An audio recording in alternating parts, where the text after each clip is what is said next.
खबर का रुख करना चाहेंगे, जहां देखिए सम्राट सरकार ने अपने 100 दिन पूरे कर लिए हैं। सरकार ने इसके लिए विकास और सुशासन की उपलब्धियां गिनवा दी है। रोजगार और निवेश पर भी सरकार का दावा रहा है। 12 नई टाउनशिप बनाने की पहल हुई। सड़क, पुल और हाईवे परियोजनाओं को रफ्तार मिली। कृषि और सिंचाई योजनाओं पर विशेष जोर रहा। शिक्षा और औद्योगिक विकास के लिए यहां पर कदम उठा दिए गए।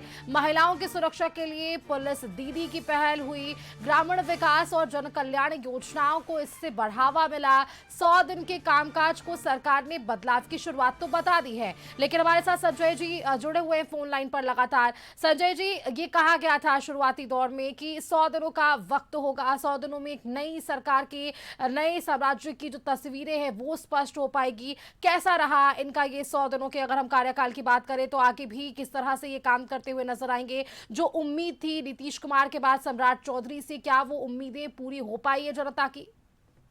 जी बिल्कुल, देखिए मुख्यमंत्री सम्राट चौधरी के नेतृत्व वाली राष्ट्रीय जनतांत्रिक गठबंधन यानी एनडीए सरकार ने सुष्मिता अपने कार्यकाल के 100 दिन पूरे कर लिए हैं और बेहद शानदार रहा है। आप जी। देखिए लगातार काम हो रहे हैं।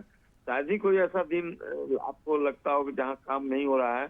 बिहार में पटना छोड़ दीजिए, हर जिले में मुख्यमंत्री जा रहे हैं और सरकार ने 100 दिनों में जो शुरुआती इनका काल रहा है, शुरुआती कार्यकाल को सुशासन, त्वरित फैसले और विकास कार्यों को गति देने वाला बताया है।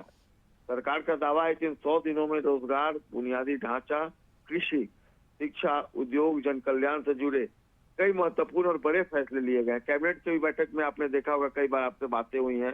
कई बड़े फैसले, ऐतिहासिक फैसले कर लीजिए, जन कल्याण से जुड़े फैसले लिए हैं सरकार ने। राज्य में 12 टाउनशिप विकसित करने की दिशा में पहल शुरू की सरकार ने। इसके अलावा सड़क की बात कर लीजिए, पुल और राज्य राजमार्गों के निर्माण कार्यों में तेजी लाने पर विशेष जोर दिया गया। बुनियादी ढांचे को मजबूत करने के लिए कई परियोजनाओं को मंजूरी दी गई ताकि राज्य में आवागमन और निवेश के बेहतर अवसर तैयार किए जा सके। कृषि की अगर बात करेंगे तो कृषि क्षेत्र में किसानों की आय बढ़ाने, सिंचाई सुविधाओं का विस्तार करने और कृषि आधारित स्टार्टअप को बढ़ावा देने के लिए नई योजनाएं शुरू की गई।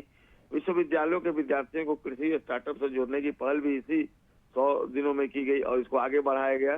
शिक्षा और औद्योगिक विकास के क्षेत्र में भी कई नीतिगत फैसले लिए गए जिनका मकसद रोजगार के नए अवसर पैदा करना और निवेश को प्रोत्साहित करना रहा।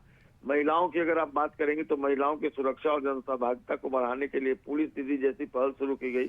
सरकार का कहना है कि इससे छात्राओं और महिलाओं में सुरक्षा की भावना मजबूत होगी और पुलिस और समाज के बीच बेहतर संवाद स्थापित होगा।